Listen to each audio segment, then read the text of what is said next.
All right, welcome to the next interview in the Strengths of Diamonds experience. You're going to have a very powerful one right now. What I love about the person that you're about to meet is this person has inside of them a very powerful drive to make a difference in the world that can often be misinterpreted. And helping people to see the value of the drive inside of you or the way that you love to do things is a freeing process. So you're about to watch an interview with a person who has unleashed a lot of power in their life that came from within themselves. And when this person does it, they become massively charming and people around them can basically see the value. And that's what this is all about, my friends, is being who you are so much that other people see your value and see the value of just being themselves around you. So without any further ado, enjoy the next interview with the very powerful Deanna Nichols. Enjoy. All right. Hello, everybody, and welcome to another amazing interview with the Strengths of Diamonds experience. My name is Eddie, and I have a very powerful treat for you. Before I bring this person on, I have to tell you all a really cool story that she's probably going to giggle when I tell her the story. The first time I ever got to experience the Blue and Presidential Summit, it was in Hawaii. It was the first time I ever got to go. And they had this cool thing where we all did breakout sessions. And then when we're done with the breakout sessions, they each group assigned a spokesperson to come up in front of everybody and share what they learned to kind of help teach the group. And this person had the entire room like blowing up and rolling in laughter and enjoyment because she was being so honest and true to who she is. It was like in that space, she felt like, I'm just gonna be me and everyone's gonna love it. And it worked, holy cow. And it was, for me, one of the most memorable, we'll call it a speech, but it wasn't a speech. She was just sharing some awesome stuff. So without any further ado, I can't wait for you all to experience the power of the amazing Deanna Nichols. Hello, Deanna. Hey, Eddie. That's one of my favorite stories, actually, because I think that might have been the first time I felt comfortable just kind of letting myself be myself instead of worrying about what everyone expected me to do. So I do love that story too. It was memorable for me. And I was watching, and it was almost like I couldn't even hear all the amazing tips you were giving, which they were awesome. I just kept getting like mesmerized by how well you had the room just with you in that moment. Everyone let their guard down, everyone relaxed. And that's the thing that I want to teach people about strengths, is that when we're being who we are at a high level, we make it really easy for other people to be who they are. And that's what was happening there. You know what I mean? And that was like beautiful. Like, how do we do that all the time? Yeah. And so thank you for doing that. It was so much fun. Okay, so I can't wait for everyone to experience your strengths. So we're going to get to those in just a minute. But what I would like for everyone to hear is your honest reaction to how you were introduced to strengths, what you thought about it, and has it been implemented in your life? Kind of tell the story from your perspective, and then we'll start breaking down your strengths. Sure. Well, I had heard of the Strength Finders, and I'd actually done the test maybe a decade ago, but I was like a completely different person at that time. I was struggling with chronic illness and just really completely different life. So when I took the test again, of course, some of the same things showed up, but in different orders and whatever. And I think it was more correct to who I really am without the illness holding me back. But when I saw my strengths, to be honest, I only did the top 5 because I was just trying to, do what we were supposed to do, get your top 5 strengths. So I looked at my top 5 strengths and I was not surprised by any of it really. And then I started to look at other people on my team and their top 5 strengths. And man, that was a huge eye opener for me because I think I somehow missed the fact that not everybody was going to do things like me. And I realized that what I'd been doing in my business is I'd been trying to kind of like force everyone to do things my way. And I had some conflict. I mean, I know that's hard for you to believe, but I was having some conflicts, relationship issues with my leaders. And they were frustrated with me. And I had no clue why it was happening because when we started out, everyone loved me. I loved them. We were having a great time. And then we weren't anymore. And I think it was because I didn't understand that I needed to focus not just on my strengths, but I needed to understand the people I was working with and their strengths. That was the biggest eye opener for me. Was I felt like I had a good handle on who I was, but I wasn't paying enough attention to the fact that people needed me to approach them in a way that made them feel comfortable, made them feel seen and appreciated. and not make them feel like they were somehow less than me because they didn't do it the same way. That was a huge, huge epiphany. And as I started to put that into practice, relationships have healed in my team that I didn't think were able to be healed. I think I've actually healed relationships with corporate, with the company that I work with. I think I've also healed relationships with my upline because there were just so many misunderstandings. And even for them to see my strengths too, I think that made it more clear when I was able to share my strengths with my upline. I think they were able to say, oh, okay, that's why you do things that way. So it has, to me, the biggest miracle of the strengths has been for me to understand that when I know what other people are really, really good at, I can let them be really good at that. It's just been like an amazing truth to uncover that, really. That's as a person like yourself and like myself and like so many other people who want to lead and inspire other people, who really want to move people forward, who want to help make a difference and make an impact. To be able to eliminate the mind reading aspect that, to not have to mind read anymore. Yeah. It's like, you just get that. Like, I want to think about, like, I remember when people used to hire me privately, I was like, all right, we have to work together for at least 2 or 3 months, because the first month is going to be you struggling with trying to do things the way I see them and so on. And then me trying to figure you out. Right. Yeah. And I'm like, wow, what a waste of time that is. Mm-hmm. When we could just cut to the chase, let's see your strengths, and I'm just going to help you be that. That's just so much more freeing for an influencer. Which I'm just kind of giving it away. Okay. If you're on shocked already, Deanna is an influencer, right? It's a heavy one. And we'll get to that in a minute. Like a lot of powerful influencing strengths, what I mean. So Deanna has, and I've been asking a lot of people this, and I'm kind of fascinated with how this is working out. Has your commitment to apply strengths to your business, which is obviously an important thing for you, has it bled into other areas of your life, like parenting or marriages or anything like that? Absolutely. Knowing what my husband's strengths are, in fact, just my top strength versus his top strength, when I realized what his top strength was, it unveiled this huge mystery of why he did something he's always done that I never understood. And I saw what his strength was. And now I like honor that about him and expect it. And I'm never like mystified by it anymore. It's helped me to appreciate him in a whole new way. And also seeing like what our bottom strengths are, like where we struggle, has helped me to not have unrealistic expectations of him.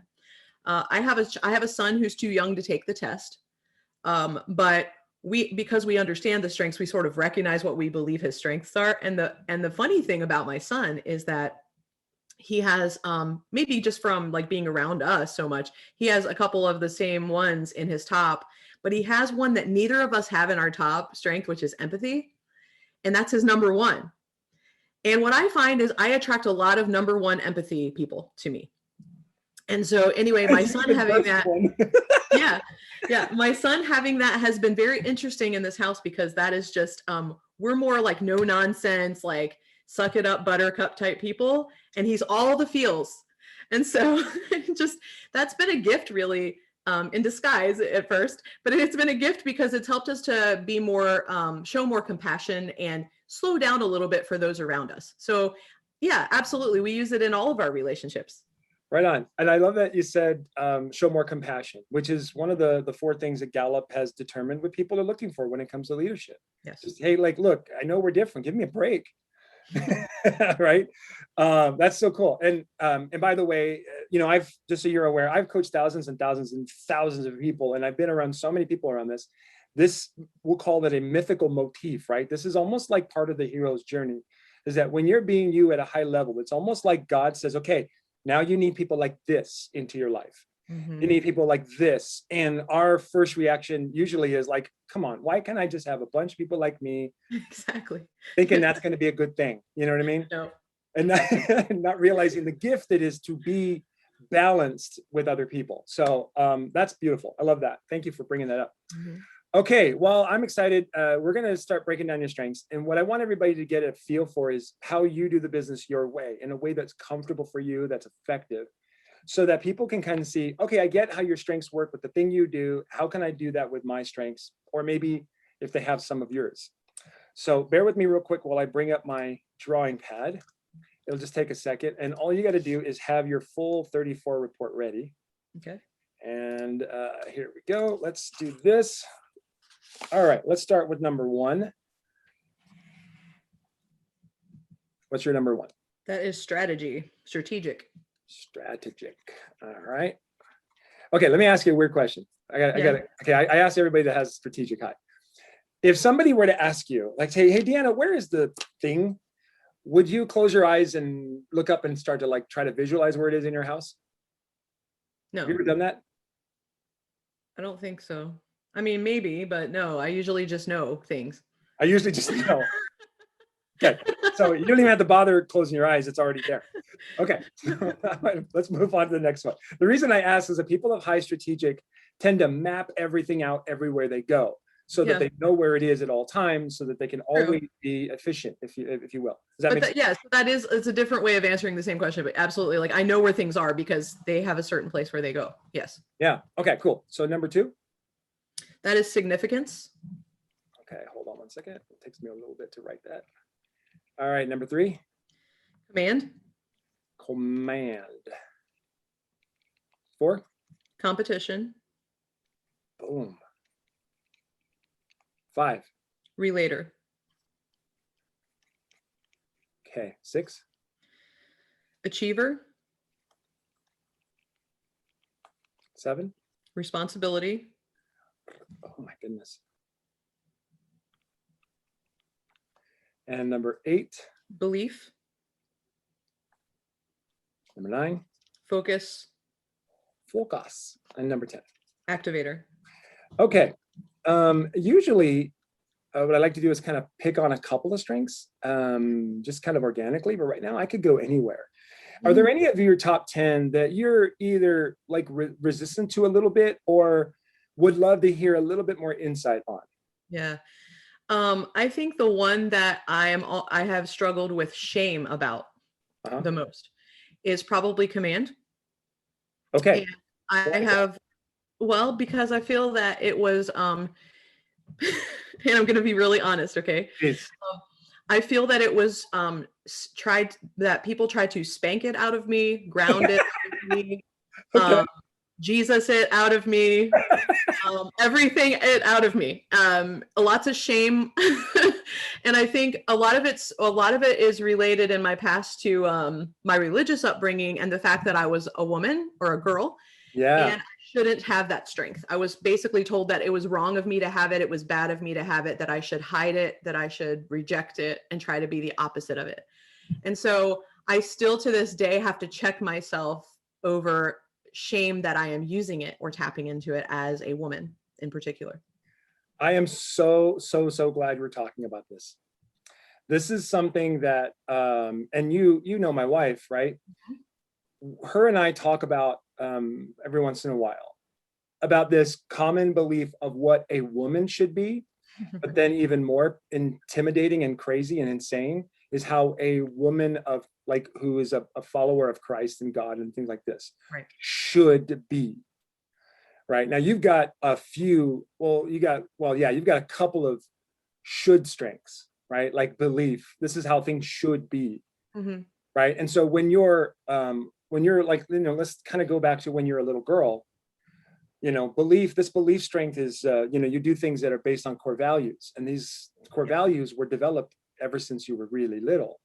And between the ages of 0 and 7, these messages in your mind of what a girl should be, or what a woman should be, or what a mom should be, and what a follower of Christ should be, and so on. And these things are being burned into your body and like into your DNA. And as you get older, you make decisions based on those. Right. And then we throw in responsibility, which is literally like, it's like of all the strengths that Gallup named, responsibility is perfect. It's exactly what that strength is. It's taking responsibility. And oftentimes the core value is take on responsibility for other people. Yes. Right. So we're kind of putting command in a different context in a second. And then we're going to go all in and love on command in just a second. So with belief and responsibility high, like this is how a woman should be. This is how a woman of this church should be. And this is how I should be taking on the responsibility of other people, because that is my job as the woman, and so on. Right? Like if somebody else says anything, even remotely towards those core values, even if those core values sometimes are fighting with each other, it creates turmoil inside of you. Would you say that that's true? Absolutely. And Okay. I honestly think it may be responsible for some of my health issues that I struggled with, because I was resisting so hard to not be who I innately was supposed to be, that I think it created conflict within my physical body as well. Wow. So, okay. So I always have theories about that. I believe it's true. I'm not a scientist or a doctor, and I certainly haven't, coach, like reviewed thousands and thousands of, reports, but that is totally in alignment with what I believe about how the mind affects the body. Right. So if we're in mental conflict, our body becomes a mess. Absolutely. Okay. And, before we get into command, which I want to do in a minute, do you feel like strength has helped contribute to the healing of your body? Absolutely. 100%. Yeah. I feel like, so when you gave that story, it's so funny that that's the story that you thought of, because that is like the moment when I fully felt like I had healed all of that, was when I stood up to do that. I just said, this is who I am. And it was also after I had suffered a brain injury, like a pretty serious traumatic brain injury, and almost died in a car accident. And that was just like a huge moment of like, all right, okay, you have another chance, like yet another chance to live. Like, what are you going to do this time? Are you really going to be who you're supposed to be? And so I think accepting that allowed me to complete that healing of my brain injury. I'm still like in a process of getting at like my best health ever. And that's all been part of it. Yeah. It's like, you have to, this is my body, and that's part of that is my strengths. So once I accept that, then my body's like, okay, you're cool with you. So now, let's be healthy. And so, yeah, that's been a huge part of the healing for me. That's cool what you're saying, because I'm sitting back here as an influencer, right? Seeing how amazing you are and where you could go. And promise, I'm not going to throw that on you, because that's none of your business. That's my business, right? Where I see you. But what I'm thinking is that as you grow and as you move forward like you want to, it almost sounds like you're saying to me, the growing and the rank advancing in life and business is contributing to the improvement of your physical health when we're doing it authentically. Yes, I would Like, agree with that's that. pretty awesome, Yeah. right? So like every rank advance is like another level of healing. Yeah, sure. That's awesome. Okay, anyways, let's get back to command. All right, because what we want to do is we want to look at how command shows up in your business, right? Let's talk about that. So first off, command just on its own, okay, just on its own, command is about having presence, making a decision quickly, and taking charge when it needs to.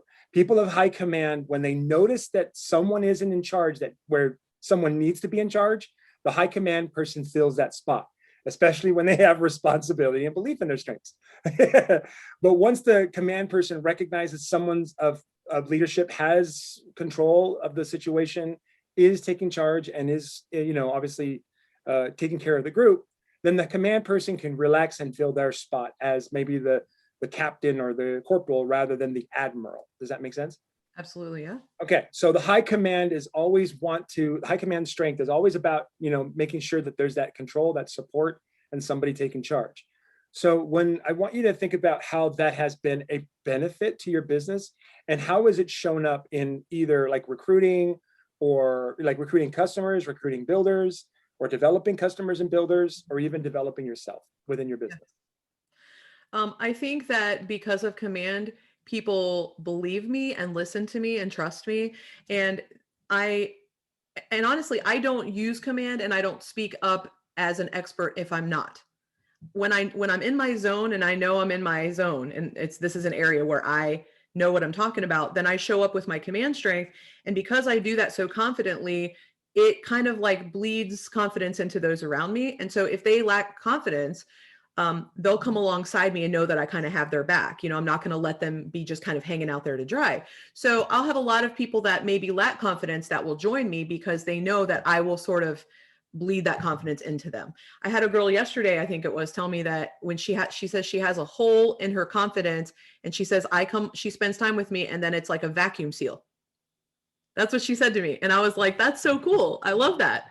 But I mean, I'm happy to share that confidence and let somebody borrow it. And so I think that's why especially if I'm speaking, if I'm talking, I'm persuasive because I am very passionate about what I'm saying. I know what I'm talking about, and I know what to do when there's a problem. Like I almost thrive when there's a problem because of possibly the combination of strategic coming alongside that. I just know what to do. And if I don't know what to do, I know who to find that will know what to do. So I think I make people feel more comfortable, like everything's not falling apart. And never more than last year, 2020, did my command strength come into play in my business. Like everything was actually falling apart kind of overnight. We had a plan and it was no longer doable. And I think it was divine inspiration came over me, and I just knew I had a plan and I executed the plan, and it was like our best year ever. So I was so grateful for that strength during that crisis time. Huge benefit. Okay, I'm loving on this. I got to point something out. Okay. When you were at command at a high level during those times, would you say you were your most Christ-like? Am I the most Christ-like when I'm at command? Oh, so many conflicts are happening in my brain. I know. Play in there for a second, because look at how so many people in your world benefited when you went into high drive. I'm actually serving when I am using my command strength. Someone may misinterpret what I'm doing, but I know that where it's coming from is my absolute desire to serve and help and be a problem solver for others. So yes, that would be a very Christ-like. And actually, I may actually feel like a little moisture in my eyes that you that you're saying that, because again, I think sometimes I'm almost ashamed to say that I have that strength. For you to even compare it to Christ, I don't know that I've ever had anyone do that before. So that was kind of unexpected. I gotta help you out even more. We're gonna drill down more. You said someone might misinterpret. Okay, come on. You know what I mean? Did everybody get what he was talking about? No, and he was misinterpreted quite a bit. I would say. Yeah.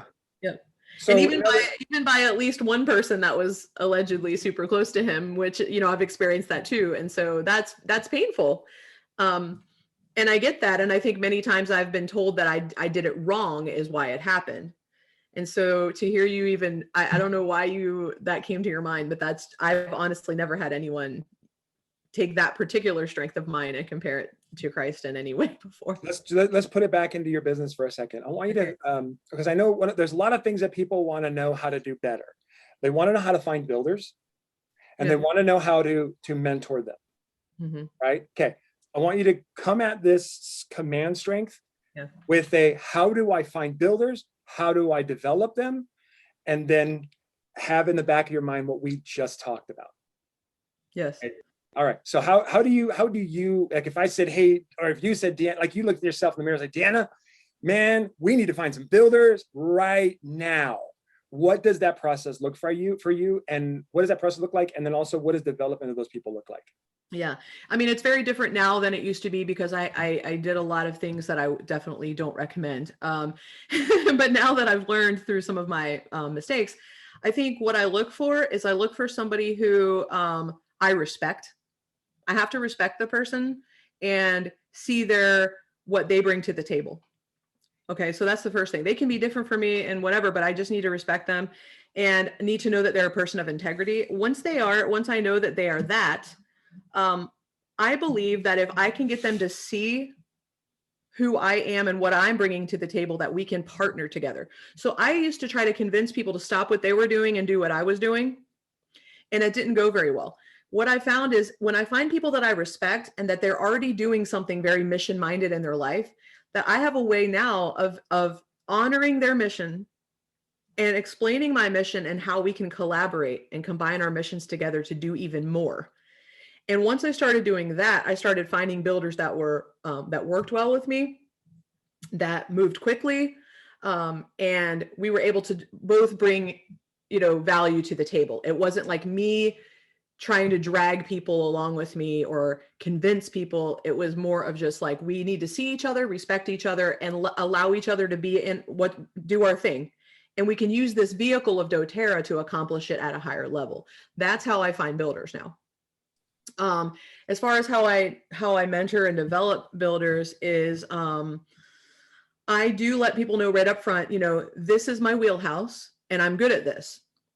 So If you will do this way and learn it this way, you're going to have success. Now, in that process, you will find some things that you will tweak that will be more like you than like me. But I would encourage you, learn how to play classical music before you start doing heavy metal. Okay? Like, just learn my process, because it works, and it works fast, and it works well. Okay? So I know this. I have statistics to back this up. So if you'll trust me and follow what I'm telling you to do, you're going to be okay. And then if there's something you really want to tweak, once you've learned the core things, go for it. But here's the thing. If you go off on your own, start doing stuff, and it's not working, you haven't found your thing that actually works yet. Okay? So do what works, and then you can spice it up later.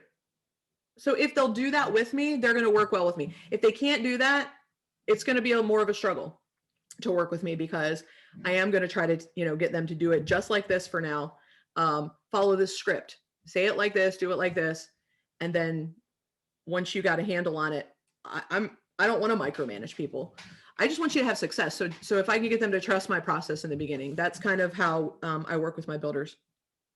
Okay, so I'm going to write that down. So trust my process in the beginning. One of the things you said something about 4 things. Is that what you said? My 4 things? I don't think so. Okay, maybe I misread it or whatever. So let me kind of reiterate this so that people that are watching understand what it is we're talking about here. Mm-hmm. Now, when you say my process, that means your process, not that the whole world needs to follow that process. When it comes to like a mentor, it's like, okay, if you found success in something, you have a process. That's your process that you want to teach to other people and say, hey, follow this, and then get it so that then you can tweak it and make it better with your strengths, for example. This is universal, Deanna, because this is like, this takes me back to my old filmmaking days where I would write a script and then people go, oh, what if we change this line? What if we change this line? Where I say, well, what if you shut up and just say the line? You know what I mean? Like, what if we do that? You say the line, but then after you said it about 30 or 40 million times as we're rehearsing, then you start to spice it up with a little body gesture, maybe add a little movement. Because if you look at the script, there's just words. There isn't put your hands here or move your body this way. You can add all that flavor in after you've grinded the words into your, into your day or whatever, how you do things. And so that's kind of what you're talking about, right? Absolutely. Is, hey, follow the script. The structure is going from where you are to where you want to be, and then you add your own flavor as you go. Right. And I think what's cool about this is that what you're letting me and everybody else know, that you don't want people to be robots. No. That's what their common like misinterpretation of your leadership is about. It's like, actually, it's the opposite. I want you to be free. Yes. And the only way you can be free is to follow this process until you get it and make it your own. And then you're free. Yeah. Right. Because I mean, I hate nothing worse than for somebody to put me in a box and tell me this is exactly how it has to always be done forever and ever, because it's always been done forever and ever. I would absolutely be miserable in that situation. So I certainly don't want to put other people in that situation. But I also know you do have to learn the basics before you can just take off. And you can't get distracted by every fluffy, shiny, sparkly thing, because there's always something out there and people are usually trying to charge you money for it. And I'm like, I'm good at this already and I'm doing it for free. So like, just, ride the bandwagon for a minute and trust me, and we'll get there together. Like, we'll get there to like, I don't have any oops teams. Like, I have all my teams are good. So if we're starting a new team together, chances are if we do this together, we're both all in, I'm going to be in the trench with you doing it. We're going to be successful. Cause I don't like, I mean, this may sound arrogant. Like, I don't fail at things like that's, it's like not even in my DNA. So we're going to be successful at it.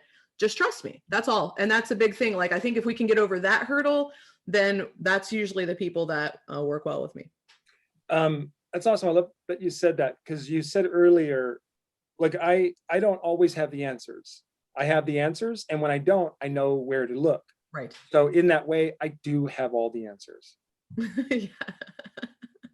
Can I say that now? Can I say I officially know that I have all the answers? People will absolutely love hearing that. Yeah, there you go. And you should love saying it. And so you can kind of say, hey, look, here's how it works, my friend. You come here, this is my wheelhouse. And I love that you said this, because this is exactly what I want to teach all influencers to just own. Say, I have got you. Yeah. I got And you. boy, do I. Like, I mean, and that's the thing. Like, if you'll just stick with me, you'll find out, like, I will be the guy with the shovel burying the body in the back 40 with you. I mean, I'm not going to leave you behind ever. If you're my person and you have integrity and you're my person, like, that's it. You're in there. So, I mean, that's like, I'm not going to give up on you. I'm not going to give up on you when there's 2 minutes left in the month. I mean, I'm never going to give up on you. So I feel like if we can get through some of those hurdles and those headbutting moments that happen with the stronger personalities that work well with me, then you'll find out that, like, it's really good to have me on your team. All right, so let me run down this one more time. How to find and train builders. Number one, look for someone you respect. See what they bring to the table. And you have to find out, are they in integrity? Integrity means are they saying, are they doing the things that are in alignment with what they say? Right, that's simple. That's integrity, right? Are they acting in the way they speak? And then show them, help them see who I am, which means that you got to be that command strength, right? And how we can work together where you said, I love finding people who are on a mission already. And I love that. That's amazing, right? Because that's what we want to look for. We don't want to find someone who's sitting around watching Netflix, blaming the world for their problems. Right. But we sometimes look for people in those places because we think, well, they don't have anything better to do. Let's bring them in here. Yeah. And you're like, no, I want people who are already busy. Right. That's cool. I love that. People need it. Like, that's a great shift. And then figure out how to honor their vision with mine, or align your vision with theirs, so that everything you do together serves each other's mission. Absolutely. Brilliant. And then once they're in agreement, says, I want to do this, you let them know, okay, first off, you're in my house now, right? You may, like, for example, like the analogy of the dentist and the tennis pro, right? When the dentist is on the tennis pro's court, the dentist is like, you're a baby. You're in my court. This is my world. But when we flip them, right? And we put the tennis pro in the dentist's office, the tennis pro is like the baby. And the dentist is the one, hey, you're in my house, or you're in my chair now. You know what I mean? Okay. So you let them know, this is my house. This is what I do. This is my expertise. And then you show them your process and encourage them to follow, and then eventually find their way. Right. Okay, ladies and gentlemen, that's it. And I know, I'm sure people are probably looking at this, Deanna, and I'm sure you've gone through this. Oh, is it really that simple? Oh, is it really that simple? Oh, it feels like it has to be, there's got to be some other little secret that Deanna, the successful builder, is not telling me. I mean, that drives me crazy. Yeah. It's that simple. Yeah, it really is. Go ahead. I mean, we self-sabotage and we get in our own way is really the only reason that it's not simple. And we try to convince ourselves that we should change something to match somebody else's expectations. I've actually had people tell me, like, you're doing it wrong, Deanna. This is not how you do it. And I'm just like, well, let's look at the let's go to the videotape here. I mean it's working. So I mean I've had like really, really successful people in this business tell me, you're doing it wrong, you can't do it like this. And I'm just like, that's like saying sick him to a bulldog to me, by the way, to say, like, this isn't, you can't do it. Oh yeah, okay, let's do it twice and take photos and post it on social media. So I mean, if it's working, if it's working, we're gonna do it. And if it's not, we'll fix it and we will course correct, and we'll still be successful. I'm okay with, like, hey, I've been wrong, a couple of times, and I once or twice. And when I'm wrong, don't tell me publicly, but if you come to me in love and tell me, I'll fix it, I'll apologize, and then we'll course correct. I don't have a problem with that. That's why I like smart people around me. But yeah. All right. So I want to briefly go over your bottom strengths. Because right now we're like all in, like, totally in alignment with who Deanna is. We're really dialing it up, and I love it. I want people to understand why your bottom strengths are your bottom, and why it's so much better when you're not in there. Yeah. And not just so much better for you, but so much better for us. Like, we get more value from you as long as you stay out of this area. What is number 30? Number 30 is woo. Hold on a second. I got to write this down. Okay, woo. All right. So to come out of the gate with a desire to be charming and liked, obviously is not where you become your most likable. No. Right? Okay, cool. Done. Move on to the next one. Number 31. Individualization. Okay, so do you know why this one is low? A lot of people don't know why, but I'm curious if you know. I'm not really sure about that. No. Okay, so where is consistency? Is it like 11 or 12 or something? I think it is up there somewhere. Let me just glance consistency. Yeah, number 16. 16. Okay, so what that means is that it's far more energizing for you to create a system or a process that everybody can follow, Right. right? That is so simplified and dumbed down, we'll call it, right? Yeah. For lack of a better term. Right. So simplified that the whole world can follow it. So you don't have to focus on whether or not each individual will adapt to it.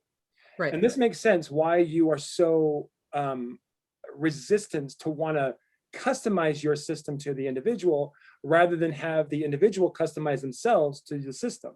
Mm-hmm. Right. And so that means that, so in other words, your focus is on here, let me make it so anyone can follow, and then you customize it to you with your strengths after you've followed. That's a more energizing process. That's why individualization is so low. Does that make sense? Yes. Okay, 32. 32 is context. Okay, so the past, Mm-hmm. right? Where is futuristic? Is it like 14 or something? No, I don't think so. Let me see. 21. 21. Okay. Ooh, where's adaptability? That's higher, I think. Let me see. Adaptability. Maybe not. Oh, that's 28. Oh, no, I get it. I'm sorry. Yeah, it took me a second. Okay, so futuristic. Okay, so context is about the past. People of high context love to use the past. For you to get away from the past is an energizing process. And it shows up in the form of significance. Yeah. So the reason why significance is so high is because it's not good enough for you to just visualize the future. You have to create it. Mm-hmm. You have to create the vision of the future that is the opposite of what you've seen in the past. Huh. Yeah. To sit around and just visualize it is not energizing enough. To create that impact is what's required. Does that sound right? That resonates really, really with me. Okay. So let me just take a moment here to help people understand. Significance, I would say, is the second most powerful strength. Belief is the most. Significance the second, because significance is almost as if God himself is in your heart, constantly telling you, you need to do more. Yeah. And it can be emotionally overwhelming because people outside the world don't understand like how heavy a feeling that is. Mm-hmm. So it pushes you to do and do and do and do, hence have all the answers. Right? That's accurate. Okay. All right. Any thoughts on that? And then we'll wrap up on this. The only thing about significance is that I think it can be misunderstood when people think that you're trying to steal the spotlight. Mm. And that is one misunderstanding that I've had, especially with strong leaders on my team. And I think what they may not realize is that you have this drive that you just want to help people and make the world better. And you got to get your message out there. And so it's not a desire to overshadow anybody. It's just a desire to gather everyone together for this mission. And so I do think that there can be some misunderstanding surrounding that strength too. Yes, it's part of the hero's journey. You know, Christ did it too. All the heroes have done this, where they go on the journey to do something to solve a problem for themselves. And for you, it's putting the crack in the earth and saying Deanna was here. And that is the opposite of what the past has been like. And by going on that hero's journey, you're coming back with the golden ticket or the golden egg or the golden coin that other people can go, oh, here's Deanna. She's paved the way. Yeah. Like I'll go first. Yeah. Yeah. Okay. All right. Cool stuff. Let's move on to the last part and then we'll wrap up with the final question. Okay. Back to number 33. Includer. Okay. This means you don't want to help everybody. Like you don't want the whole world in your house. So why would you worry about whether or not the whole world loves you, right? Yeah. This kind of goes in with woo, no problem. So you're a relator. Mm-hmm. You keep the circle small. You're not interested in everybody's opinion. 34? 34 is positivity. Oh my goodness, look at that. Yep. Okay, so I'm just gonna help you out here and we can wrap this up. So people of high positivity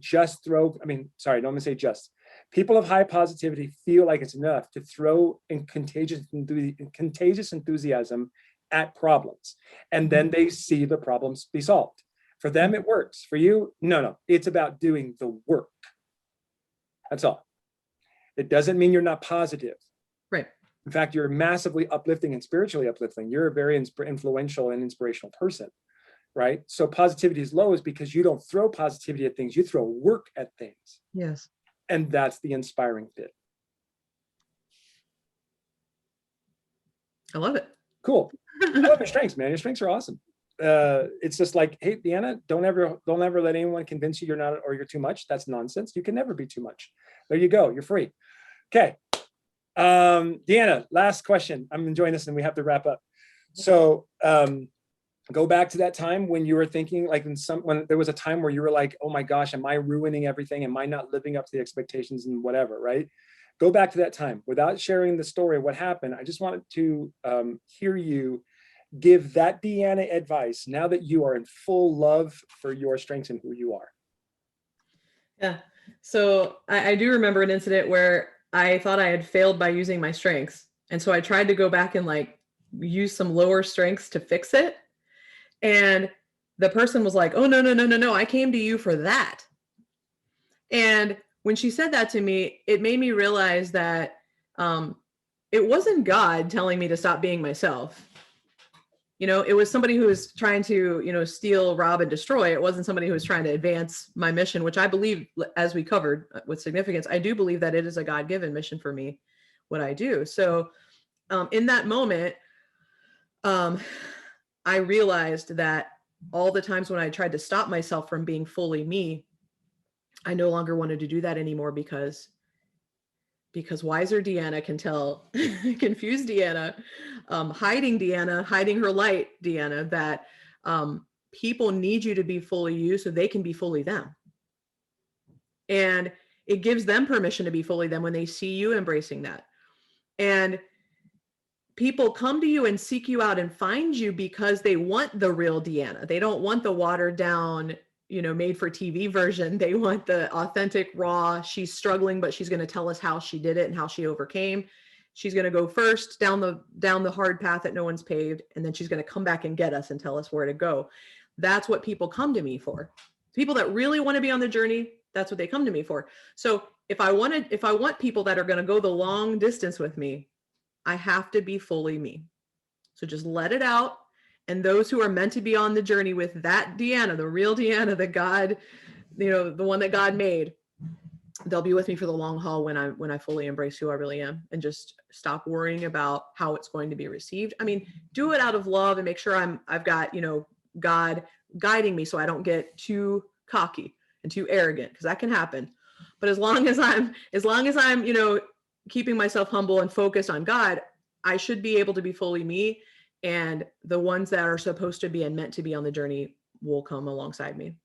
Ladies and gentlemen, the amazing Deanna Nichols. Woo! Holy cow, was that awesome. That was amazing. Thank you so much for being you. Oh, seriously, this had to happen. And I'm so grateful for you. Thank you. Thank you. Thanks for the opportunity. It's been a lot of fun, as always, interacting with you. You're the best. All right, everybody. So for those of you who just watched that interview, I hope you got a boatload of notes to write down. And just that love and commitment that Deanna has for herself, I want that to be the thing that you want to duplicate, is to have that love for you the way that she is embracing it right now and is in such alignment with who she is. So thank you very much, Deanna. Have a wonderful day. Thank you for donating your time for everybody. All right, everybody, have a wonderful day. Go to work and we'll see you on the next interview. Bye-bye.